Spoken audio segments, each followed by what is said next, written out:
Hey everyone, my name is Francis. I'm a developer at Agileware. Been working with Drupal for about 4 years. Over that time I've ended up with a lot of experience with integrating Drupal with other systems. Over the last couple of years we've gained some experience connecting Drupal to Active Directory to allow a single sign-on process, which allows people to authenticate with your Drupal website via their Windows logon. I'd like to share with you now just what we've discovered is possible with that. Just as soon as I find my mouse cursor again.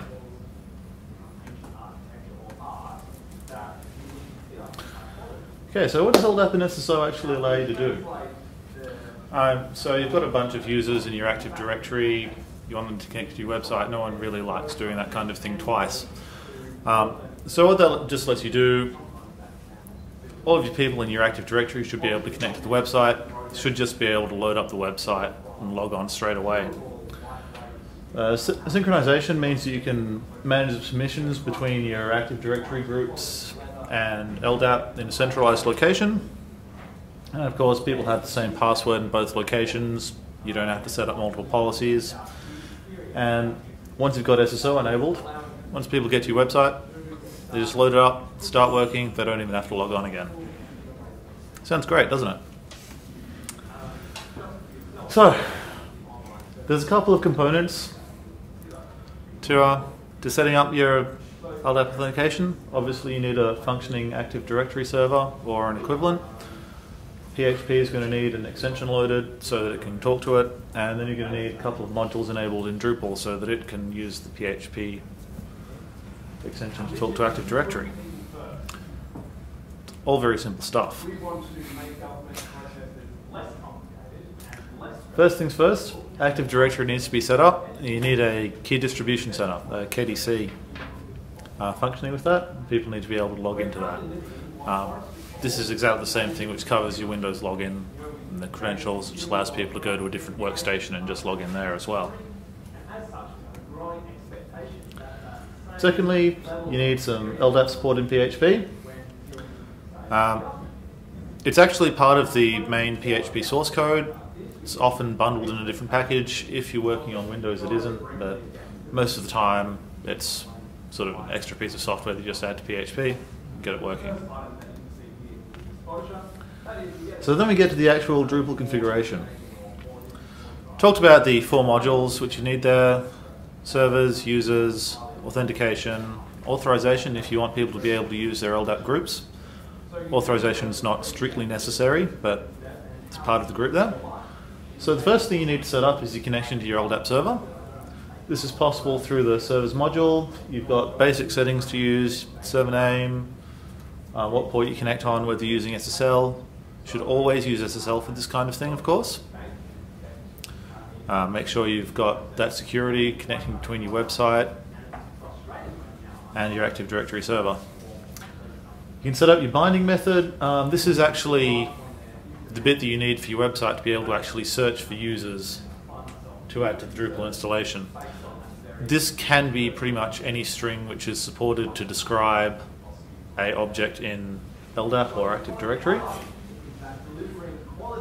And then once that's set up, that allows you to then set up something which maps an LDAP user to a Drupal user.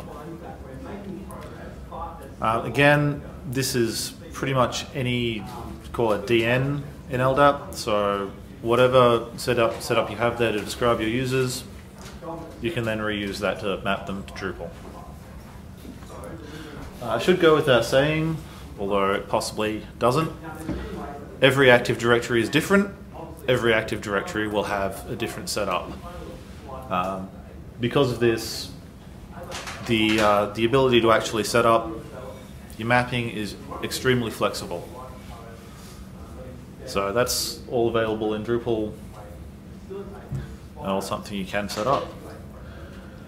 The final thing which you set up in the server, there is the possibility to set up group configuration.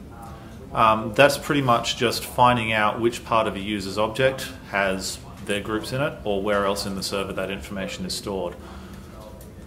A lot of traditional systems actually have groups as objects which then have the user relationships in it.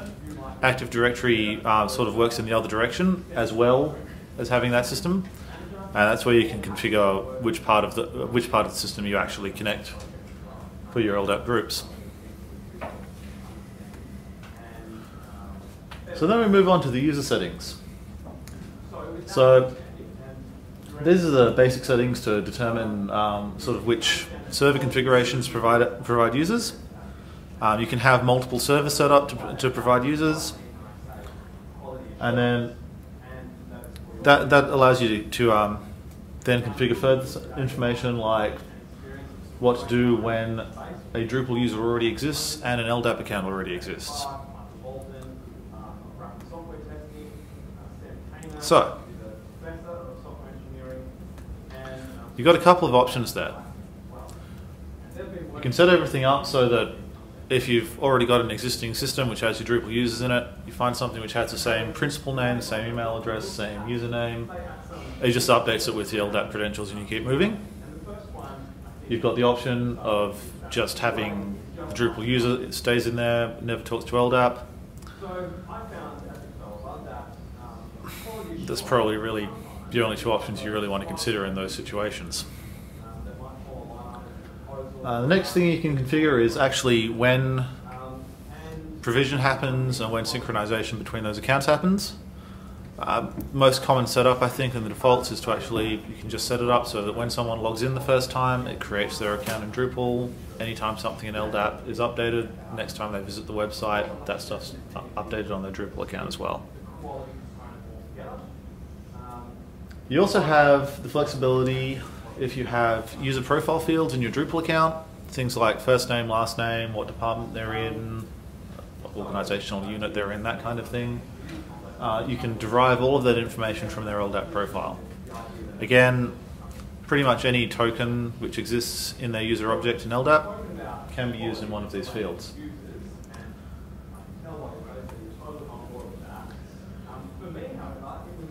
Then there's the authentication setup. This is what actually allows you to have people log in on Drupal. So you again select, this time actually just a single LDAP server which provides the authentication. This can also be configured to be whatever LDAP server that user object happened to be gleaned from.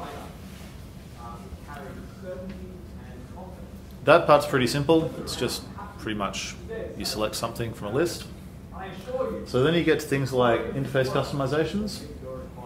If you need to be able to tell people where their login information is coming from, how their password policy has worked, that kind of thing, you have options to include description text for your username login, on your login form, your username field, password field, and then you can include a couple of other options like just some general description text to give them information about the LDAP, and also a URL to an external help system which will tell them more about their system. This then allows you to work out things like whether people can edit their email address. So things like you can prevent them from changing their email address entirely, which is probably reasonable. Or do things like work out whether if they do change their email address in Drupal, that can update LDAP as well. So you have that ability to synchronize that in either direction. Password's pretty much the same. You can either have people have separate passwords in LDAP and Drupal, in Active Directory in Drupal, set it up so that they can only change the password on the Active Directory server, or again have things set up so that when they change their password in Drupal it goes back in the other direction. These things all synchronize in both directions. There's another point in there which got a bit out of order, the user whitelist and exclusions. So you can actually set up the system so that only particular users can authenticate with your Active Directory server. This can mean things like you only have a subset of your organization which has people who should be able to access the website in an authenticated manner. Or alternatively, if you have particular system accounts or personnel who shouldn't be able to do anything particular with the website, they can be included in an exclusion list, which means that they can't then log on to the site. The fourth part of the basic Active Directory stuff is authorization. We talked about the users module has that group set up. You can use this group object to determine what Drupal roles or organic groups, perhaps if you use organic groups for your website, a particular user is in, which then determines what they can do with the site or particular parts of the site. Again, this has got a very flexible mapping. You can put pretty much any LDAP distinguished name in there. And of course there's also a pluggable system, so if you've got another system that you use, that can be integrated as well. The authorization module also has granted revocation rules set up. What that means is that if you have, an example is if someone has had a role automatically added by their Active Directory profile, and that's later been removed from them in Drupal by one of the site administrators, the behavior for what then happens to that role the next time their authorizations are checked can be defined separately to in your directory server. So it can be set up so that next time they log in, it goes, oh, they have this role, we'll just give it back to them. You can say, oh, this role's been manually removed.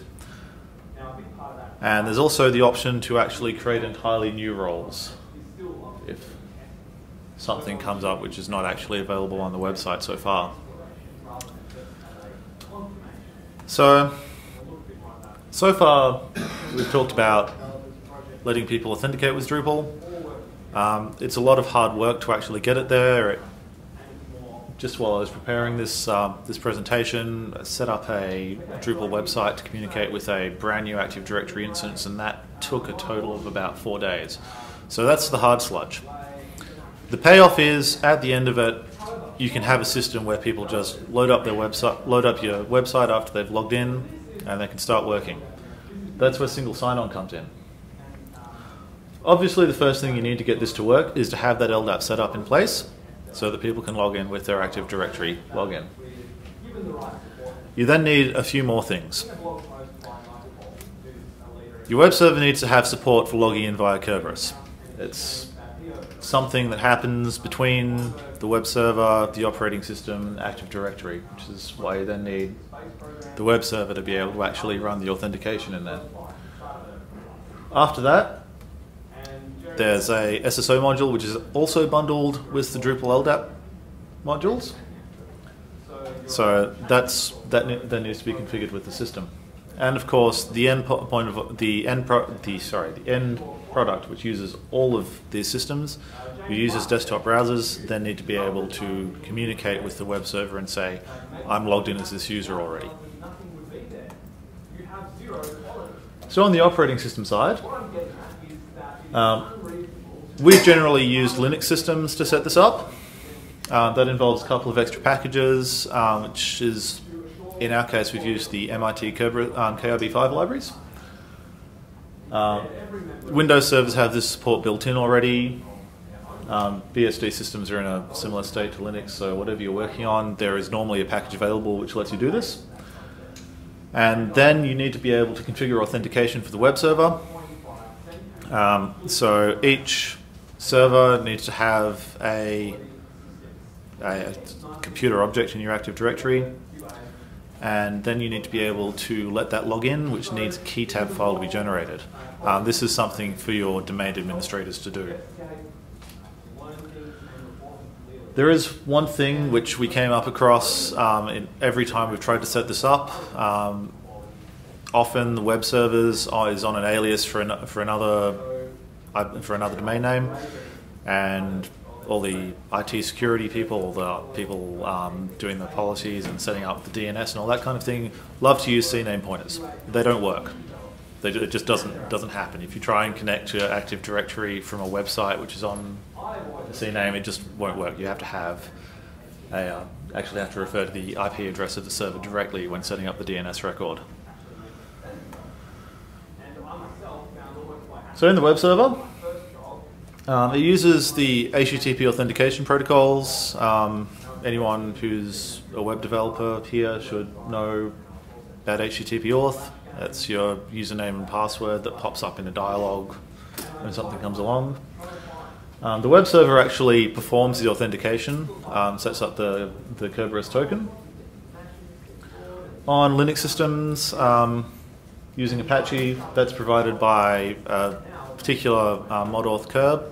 There's another one which does it, which is SSPI, which doesn't work so well, we found.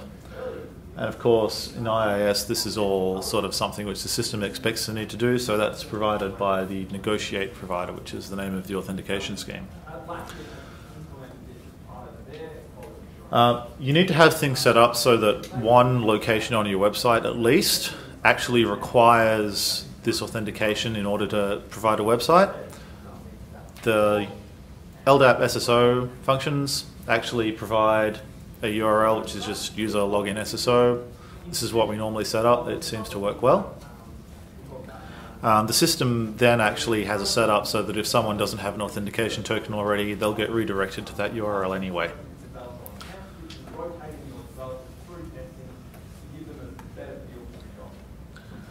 So the final piece of the picture, in terms of the web server, is the LDAP SSO module itself.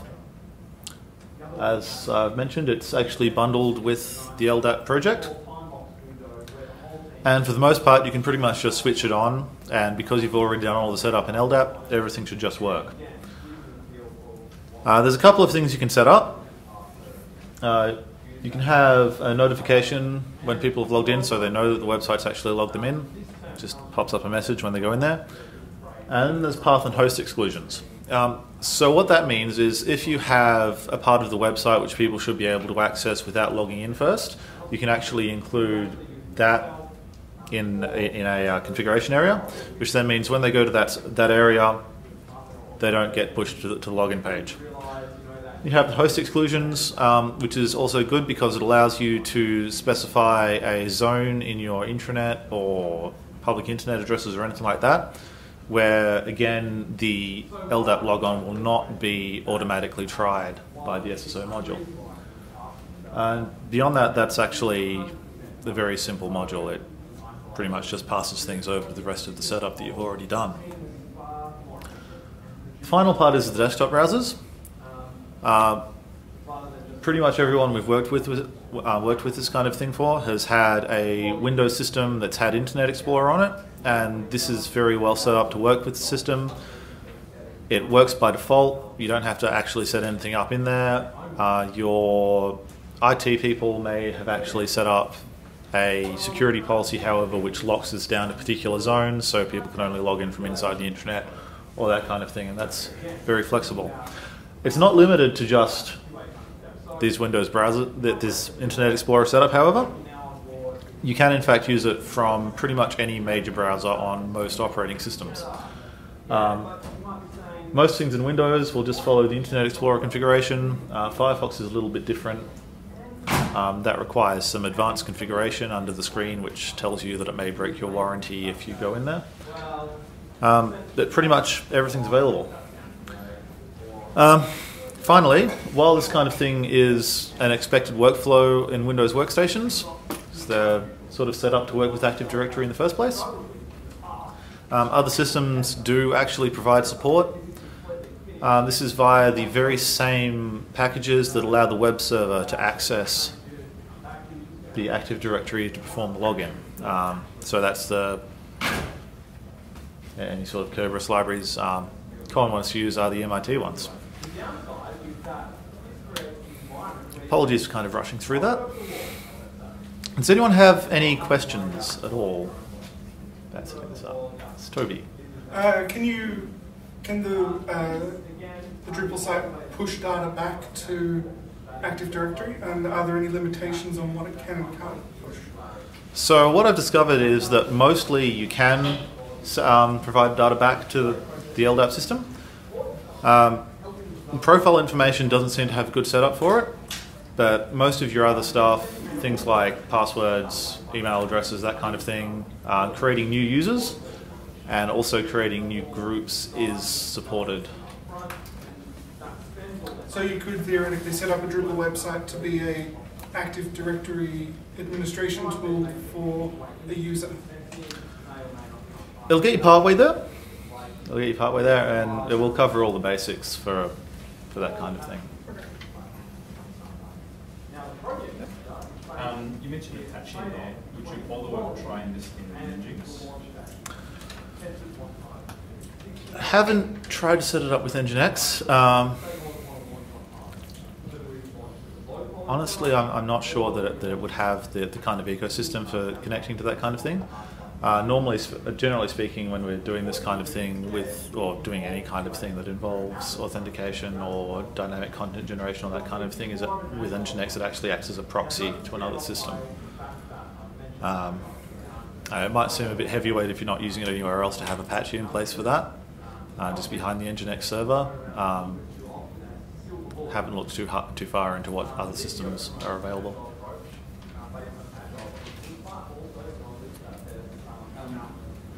So you're looking at this module, have you looked at GovCMS integration? Haven't looked a huge amount into GovCMS integration at this point. It does sound like if it's not available to the system already, it will be very very hard to sort of put in place with that. There's no particular technical reasons why it couldn't work with it though. I think that's all we have time for. If anyone has any more specific questions that they need, we'll be able to answer them at the sponsor table. So, thank you.